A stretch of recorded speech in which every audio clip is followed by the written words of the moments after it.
over here, this is N opposite of N, that's a match.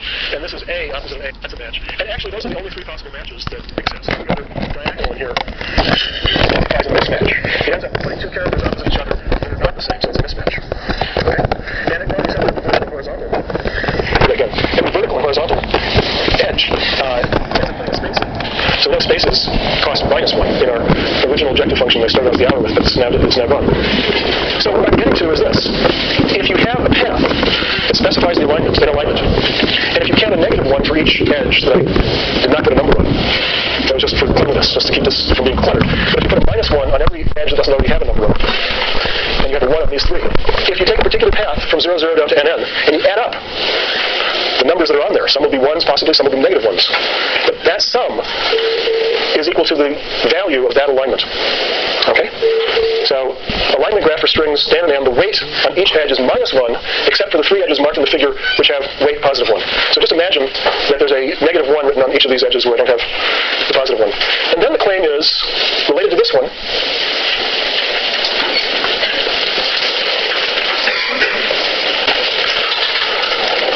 Claim for any path from 0, 0 to NM, the sum of weights on the edges. The edge, by the way, is just a mathematician's way of saying arrow. Okay? The graph world name for these things. The weights on the edges in the path. That sum is exactly the value of the alignment.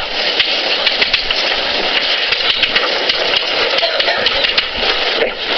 So let's try a few examples like this one, or rather that one. So this is a -1, -1, -1, -1, -1, -1. The sum along here is -6. And that's exactly the value of this alignment. Remember, you get a -1 for each space. You get a -1 for each mismatch, and a +1 for each match. So you get a -6. Now that we know that, what are we trying to do? And whose phone is that anyway? I don't think it's anybody in the class. So what are we trying to do? We're trying to get an alignment whose value is maximum over all possible alignments. Alignment whose value is the biggest over all possible alignments. So in terms of this picture, in terms of this graph, and knowing now what we know about the relationship of paths to alignments, what are we trying to do?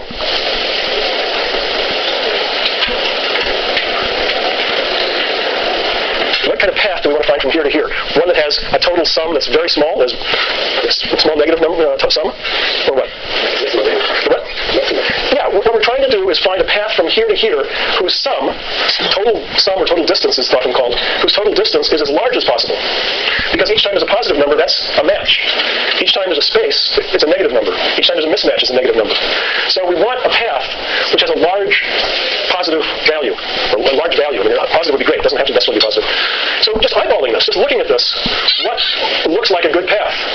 You'd like to pick up these two diagonals that have a 1 on them. It's clear you can't get all 3 ones. There's no way to have a path that goes through all 3 of these. But you can get 2. And what that path looks like is this. Okay? And so you get a +1, +1, -1. It has a total of 0. And what alignment is that? Okay? Using our rules, going vertically, you're using up D from Dan, but nothing from Dan. So that's a D against the space. Then you have 2 diagonals. So now you're placing characters opposite each other from the 2 strings. And finally you have a horizontal here. And a horizontal, again, means that you're using up something from S2 and nothing additional from S1. So that's the alignment that has value 0. And does it look like there's any path that gives you a bigger sum than this one? And just intuitively, it doesn't look like there's a path. Well, actually, we could make that formal because we've already said there's no path that uses all 3 of these. Okay? And every path, now I better take it back. I was about to say every path has the same number of edges, but that's wrong. Okay? Because this diagonal only has 3. But at any rate, this looks like the path that's going to have the largest possible value, which is 0. Yeah? There's another path where equal. There's what? Another path that is there could be another path that's 0. Have you found one? Yeah. What is it? Which one? Down diagonal, right diagonal. Down diagonal, right diagonal. Yes, okay, so there's another one. And let's look at what that is. Down diagonal, right diagonal. Okay, so this is a -1 and this is a 1. And this is a total 0. And that one still has the same D, and the A with A. And all this is really doing is putting that space there and this alignment are co-optimal for this objective function. If you were to put this into X per L, and Dan, with exactly this model of no weight matrix, okay, 1 for a match, minus 1 for a mismatch, minus 1 for a space, you should see that you would get, in the right polygon, these two co-optimals, okay? So this relates to last lecture when we were talking about co-optimals. So these are equally good under this particular objective function. All right, so now we know what we want in order to find the best alignment. So, in order to find the alignment that maximizes number of matches minus number of mismatches minus number of spaces, try to find the path from 0, 0 to NM with largest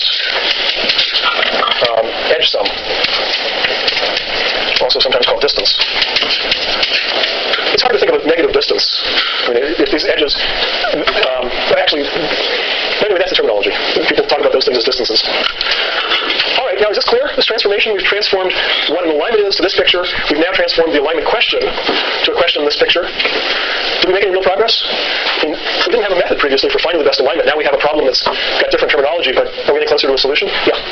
Why the abstract from 0? Why don't we just match sequences? You're asking why there's a 0, 0 in this graph? Well, the 0, 0 is so that we can have spaces put in one sequence before we're using any character of the other sequence. If I just had the graph without the 0 row, without the 0 column and 0 row, it would be starting here. And it would basically be saying I have to put D against A, or it would be hard to know what the interpretation is. So far I've interpreted where you arrive to as what you do with the character for that row and column.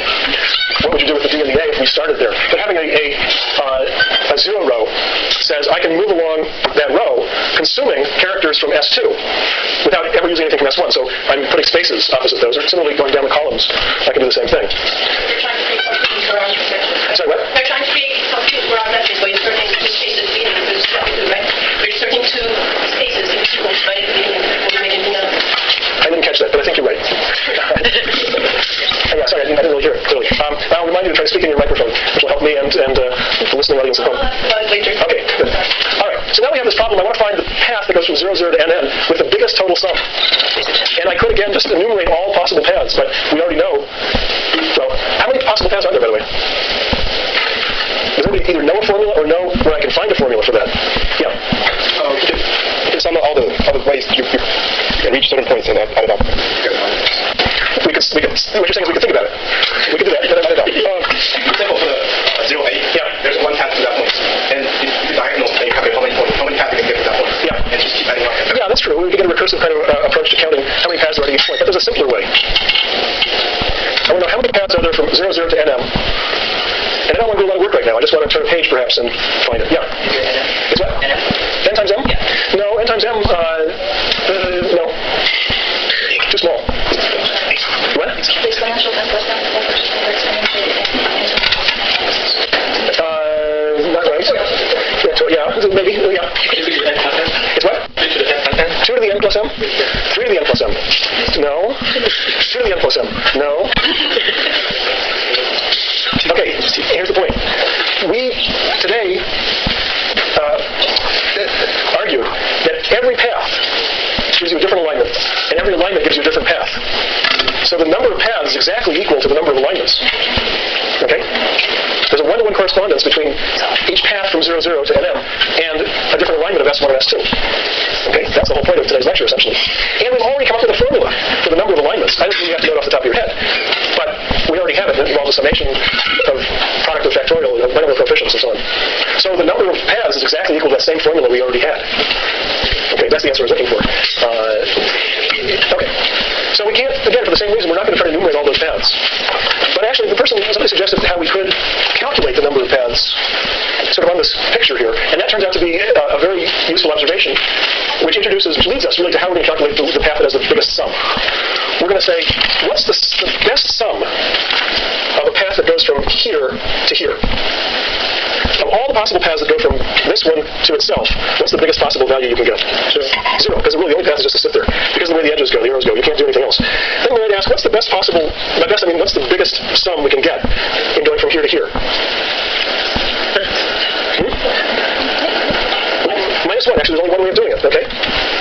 what's the biggest number I can get by going from here to here? -1 again, because there's only one way of doing it. All right? Now, what's the biggest number you can get by going from here to here? That's -2. Again, there's only one path that even gets you that way because of the way the arrows go. That's all you can do. And similarly, to get to here is -3. And to get to here is -2. And to get to here is -3. Okay? So the method I'm trying to introduce now is going to finally figure out what's the best way of going from here to here by figuring out what's the best way of going from here to each of the other possible points in this graph. And the way we start is with the really easy ones. The easy ones are the ones I just did, along the first row and along the first column, or the 0th row and 0th column. Okay, now I can ask about this one.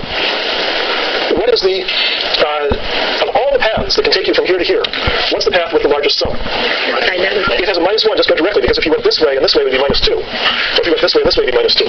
So this one has a -1. Now, you can see that directly by saying, okay, the path was either this one or this one, or the path was this one or this one, or the path was that. But the way I really want you to think about it is the following. To get here, because of the way this graph is laid out, you either have to come from here, your nearest node, your last node you're in, before you get to here, either has to be this one, or it has to be this one, or it has to be this one. If your last, in either case, well, if the last node that you visit before you get here is this one, then the total distance to here that way is the total distance to here plus what's on here, which is -1.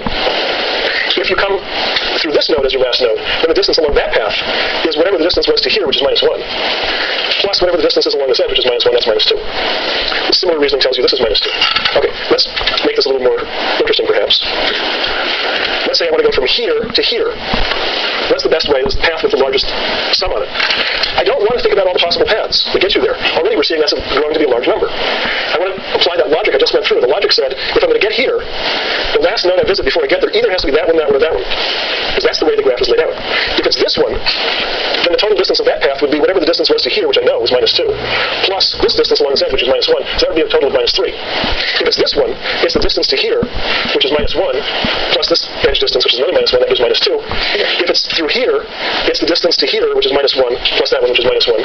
So I have three different numbers to think about. -1, sorry, this way was -2, this way is -2, and this way is -3. What's the biggest of those? -2. So this one gets a -2. And the main thing to point out is that when I was figuring that out, I didn't think about all the different possible paths from here to here. I just thought about three cases. Either the best path came through here, or came through here, or came through here. Now, if you think about this and continue it, you'll see the idea of an efficient algorithm. And we will pick this up next time and do it in complete detail.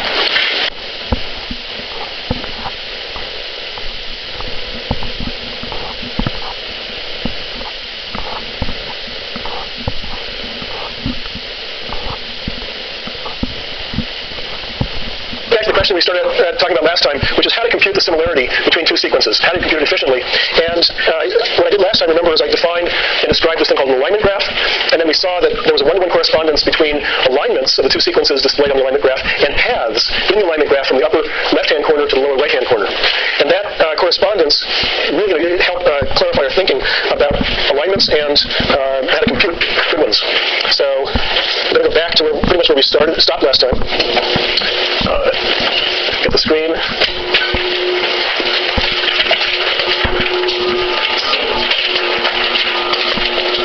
Okay, so here's the alignment graph we were dealing with last time that aligns Dan and Ann.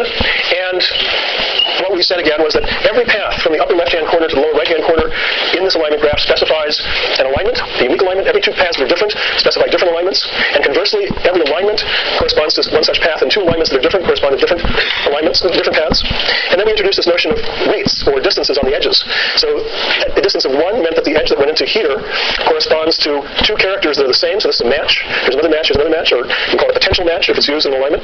Every other edge that doesn't have an explicit weight on it is assumed to have a -1, which really means it's either a mismatch, like this one is, and opposite D, that's a mismatch, or it's a horizontal edge, which means it's a space that's being introduced in the alignment, or a vertical edge, which is also a space introduced into the alignment. So we ended up last time by saying, if you can find the path from here to here with largest total sum, that path specifies the alignment that maximizes the objective function that we're interested in. Without writing it up on the blackboard again, it maximizes the number of matches minus the number of mismatches minus the number of spaces in the alignment. Okay, so then we got into the question of how do I find that path, or a path, there may be ties, how do we find a path that has the largest total sum, or largest distance from here to here? Okay?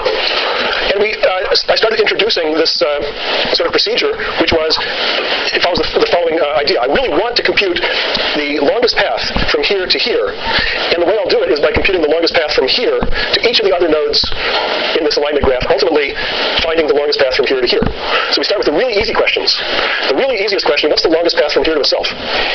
That's length is 0, and the path itself is just to sit there. Okay, you can't go anywhere and come back. That's just the way the arrows are pointing. And then another simple question is, what's the longest path from here to here? Again, there's only one. You're forced, and its distance is -1. That was what's written here. This -1 is not for this edge, but for this node. Then we ask, well, what's the longest path from here to here? And again, the only way to get to here is through there, through this node. And so it's -1, which is what it was to get to here, minus another 1, which is what happens along this edge. So the total for here is -2. That's what's written here. Again, it's -2 is for this node, and not for that edge. All right, we continue. What's the longest path from here to here? What's the distance of that longest path? And again, the only way to get to here is through there. And we know that the longest distance to there is -2, and the distance along this edge is -1. So the longest distance to here is -3. Okay? So now I've figured out what the longest distance is to each of the nodes along the first row, or the 0 row. And I can do a similar thing along the 0 column. Okay, so those are the easy cases. Ultimately, remember, my goal is to figure out what the longest path is to each one of the nodes inside here, in particular that one. And what's the next easiest case? Once I've done these guys and these guys, well, it's this one. Because the way you reason is that to get to here, the only paths either go, the last node that was visited before I get there, either go through that one, and I know what that distance is, that's a -1. So if I take the path that goes through that one, that's -1 with another -1, which would make that way -2. That's one possibility. Or it's to go this way, because this is the last node visited before this one. This one is a 0 with a -1, so that possibility gives you a -1. The possibility coming through here is also -2.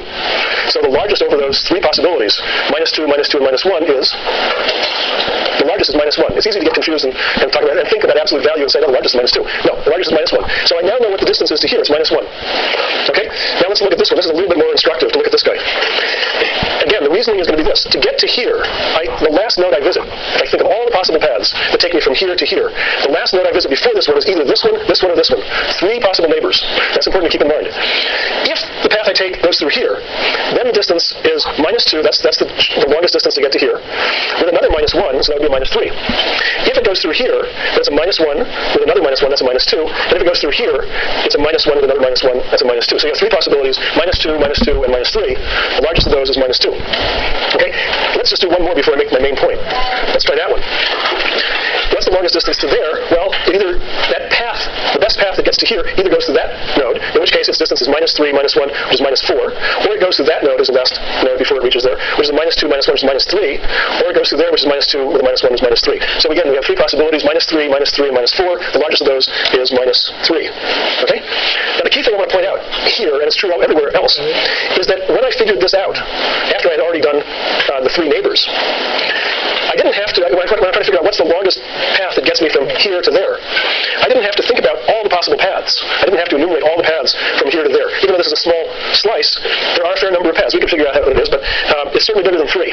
Okay? I didn't enumerate all the paths that went from here to here and fully calculate all the distances. But what I did was only 3 kinds of operations. I said, whatever that path is that goes from here to here, whatever the best path is, in fact, any path that goes from here to here, the last node it visits before reaching here is either this one, but I already know what the largest distance is to there, so I would know that any path that goes through there before it reaches here has a distance of -4. Or that path goes through here, in which case the largest distance that goes through here is -3, and similarly, it might have gone through here, in which case the largest is -3. Point being that when I'm focusing on this node, if I know already the longest distance to its neighbors, the amount of effort I'm making here is just basically looking at 3 pieces of information, 3 numbers, doing 3 additions, and then making a comparison between 3 numbers. So that's 9 operations or 8 operations, however you count them carefully. It's just a handful of operations. Okay? And it doesn't matter how many paths there actually are from here to here.